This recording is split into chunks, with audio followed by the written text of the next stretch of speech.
జగన్ షాక్లో ఉన్నాడు. అంటే ఈ రాష్ట్రం ప్రైవేటైజ్ చేసుకున్నాడు. రాష్ట్రాన్ని ఆయన సొంత జేబు సంస్థ, జగతి పబ్లికేషన్స్, భారతీ సిమెంట్స్, సాక్షి పత్రిక ఆ టైప్ ఫీల్ అయిపోయినాడు. నా చేతిలో పెట్టుకొని మొత్తం దోచుకున్న దాకా వదిలిపెట్టకూడదు. ఇప్పుడు షాక్లో పడ్డాడు. ఆయన చేసిన పాపాలు, ఘోరాలు, నేరాలు, దాంట్లో నుంచి ప్రజలు రాష్ట్రాన్ని కాపాడుకున్నారు.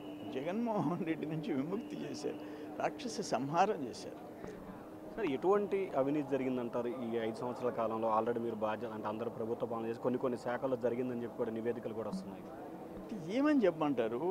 ఒకటే, రెండా, మూడా? ఒక ల్యాండ్ మాఫియానా, ఒక మైనింగ్ మాఫియానా, ఒక శాండ్ మాఫియానా, ఒక లిక్కర్ మాఫియానా? చట్టాలు వాళ్ళ కాళ్ళ కింద నలిగిపోయినాయి. ఒక నిండు శాసనసభలో బడ్జెట్ సమావేశాలకు అత్యంత ప్రాధాన్యత. ఆ బడ్జెట్ కేటాయింపులకే విలువ లేదు ఆయన దగ్గర. రాష్ట్రం ఫినిష్ అయిపోయింది. ఇప్పుడు మళ్ళీ దాన్ని తిరిగి పునర్నిర్మాణం చేసుకోవాల్సిన బాధ్యత బాబు గారి మీద, కూటమి మీద పడింది.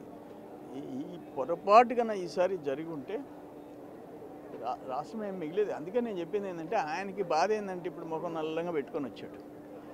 ఈ రాష్ట్రాన్ని ఆయన ప్రైవేటైజ్ చేసుకోవాలనుకున్నాడు. ఒక భారతీ సిమెంట్స్ లాగా, ఒక సాక్షి లాగా ఈ టైప్ చేసుకోవాలని ఆయన తపన పడ్డాడు. అది ఫుల్ఫిల్ కాలేదని బాధపడిపోతాడు. ఫైనల్గా నిన్న ఆయన మాట్లాడుతూ ప్రభుత్వం ఏర్పడి సరిగ్గా 4 రోజులు కూడా కాలేదు, కానీ 2029లో టీడీపీకి సింగిల్ డిజిటే వస్తుంది అంటున్నాడు. ఆయన మాయలో ఉన్నాడు. నేను ఒక మాట చెప్తా, 200 చిల్లర కోట్లకి కేజ్రీవాల్, డిప్యూటీ సీఎం కవిత అందరూ జైళ్ళల్లో అనిపిస్తుంది. 200 కోట్లకి.